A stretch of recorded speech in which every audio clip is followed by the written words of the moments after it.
The peasants' children could only be peasants. China's rural residency holders became second-class citizens from this time on. During the Great Famine of 1959 to 1961, peasants did not even have the right to enter the city to beg for food. And with their path of escape totally blocked, tens of millions of peasants died of hunger. This was a frightening tragedy, unprecedented in the history of human civilization.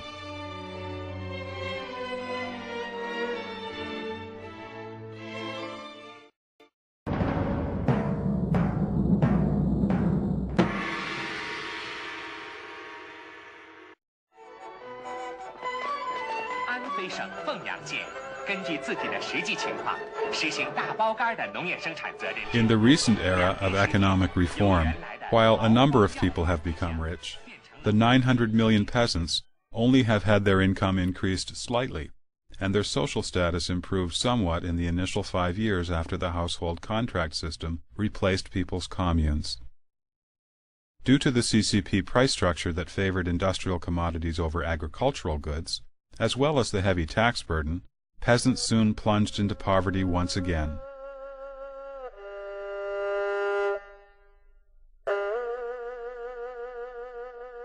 Data from Xinhua news agency shows that since 1997, the revenue of the major grain production areas and the income of most rural households have been at a standstill or even declined, while rural local government imposed increasingly heavier taxes and fees.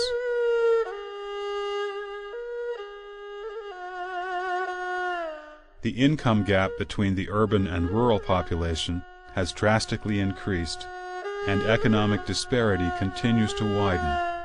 Peasants who have entered the city as wage laborers receive the lowest pay and are deprived of any welfare benefits their urban counterparts enjoy.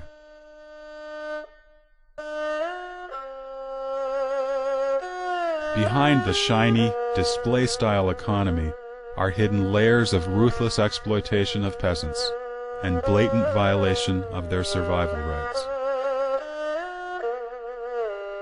The CCP relied on the peasants to gain power, but today it is the peasants who sacrifice the most and pay the dearest cost in the Chinese society. The CCP's rural policies have always aimed at maintaining party control instead of representing the peasants and showing concern for their benefit.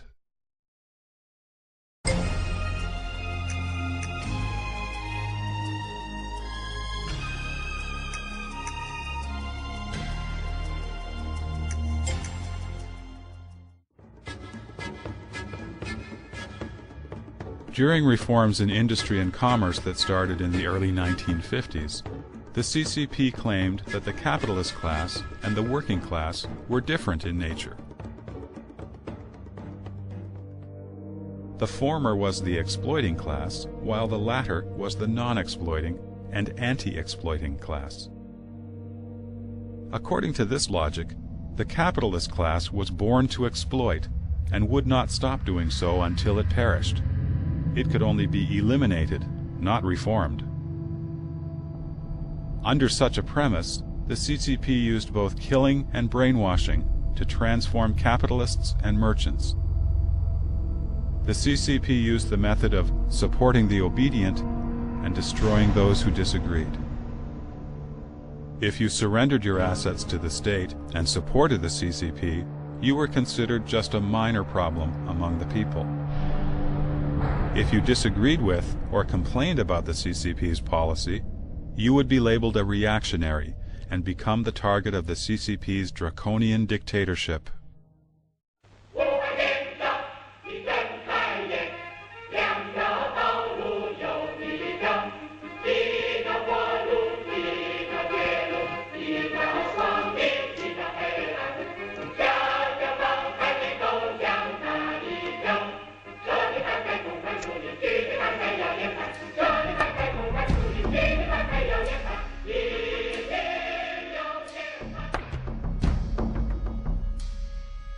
During the reign of terror that accompanied these reforms, capitalists and business owners all surrendered their assets. Many of them could not bear the humiliation they faced and committed suicide. Chun Yi, then mayor of Shanghai, asked every day, "How many paratroopers did we have today?" referring to the number of capitalists who had committed suicide by jumping from the tops of buildings that day. Thus, in only a few years, the CCP completely eliminated private ownership in China. 1月15日，北京市率先宣布进入社会主义。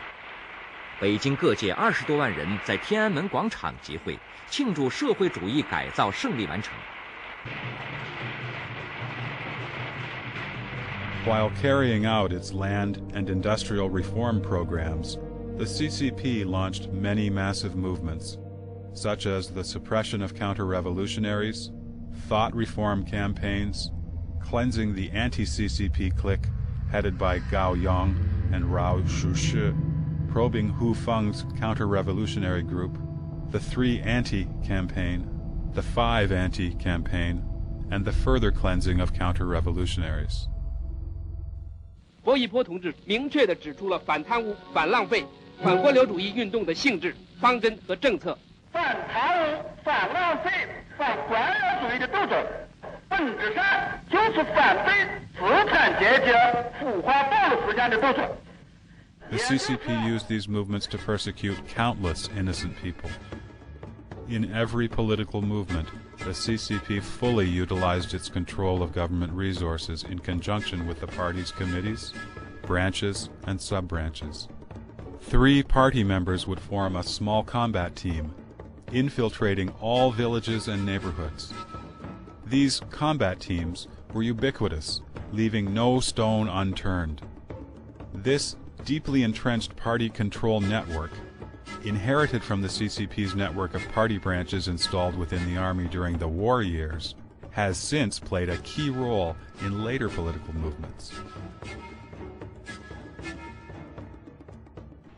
不久以前，这里还是一片废墟，现在几千工人在高空和地下日夜不停地工作着，他们的劳动和智慧迅速地改变着鞍钢的面貌。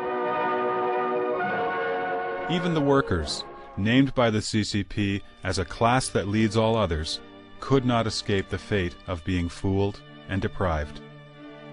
While promising to protect them in illness, old age, and death, the CCP has maintained a system of low wage for workers. Old generation workers have hardly had any health insurance or savings for old age. After the Cultural Revolution, the CCP transferred the economic problems caused by its own policy mistakes onto the workers. In the name of economic reform, the CCP took away all welfare promises to the workers. After the CCP sold out state enterprises, one round after another, countless workers lost their jobs. As medical service became commercialized after the government relinquished its responsibility to society, workers dared not visit hospitals when they were ill. After old age care was dumped onto society, old workers who live on their meager retirement income barely have enough money to buy food. In this process of workers' deterioration, however, the CCP leaders at various levels have converted state property into their own. After the bloody transfer of private property to the public in the early years, now we have a similarly bloody transfer of public property into private hands. These 2 crimes, opposite in nature, have both been committed by the CCP in just 50 years.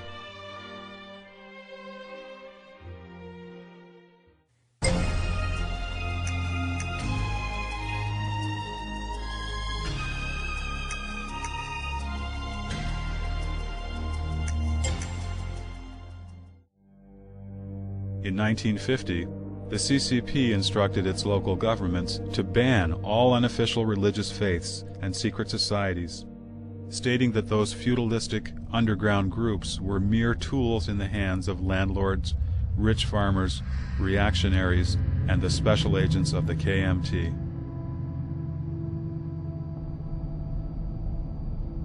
In the crackdown that extended to all townships